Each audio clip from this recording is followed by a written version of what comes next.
মনোবীক্ষণ polyclinic, চিকিৎসার জগতে এক দশক। এখন এখানে সব বিষয়ে ডাক্তারবাবু একসাথে তলায়। ফোন করুন 7477999515 এই নম্বরে।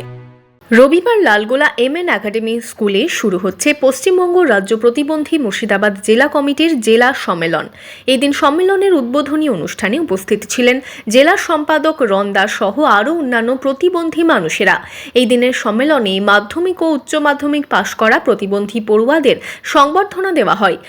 পশ্চিমবঙ্গ রাজ্য প্রতিবন্ধী সম্মেলনে মুর্শিদাবাদ জেলা কমিটির উদ্যোগে এবছর লালবাগে আমাদের জেলা সম্মেলন হবে।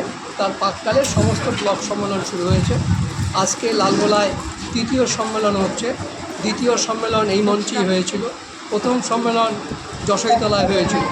প্রতিবন্ধীরা যাতে নিজেদের অধিকার থেকে বঞ্চিত না হয় সেই বিষয়েও এদিন আলোচনা করা হয়। বিগত দিনে আমরা আপনার প্রতিবন্ধীদের যে হুইল চেয়ার, ট্রাইসাইকেল, মাসিক জিআর, 1000 টাকা পরিবর্তে 6000 টাকা ভাতা, এইসব দাবি নিয়ে আন্দোলনের মাধ্যমে ডেপুটেশন দিয়েছি বিডিওকে এবং ডিএম সাহেবকে, কিন্তু তার প্রতিফলন পাইনি। আজকে আবার এই সম্মেলন ঘিরে বা সেমিনার ঘিরে আমরা যে সামনে আন্দোলনের বার্তা দিতে চাই প্রতিবন্ধীদের, তারা যাতে আমাদের পাশে থাকে এবং আন্দোলন ঘিরে আন্দোলনটাকে সফল করতে পারি, এইসব নিয়ে আলোচনা।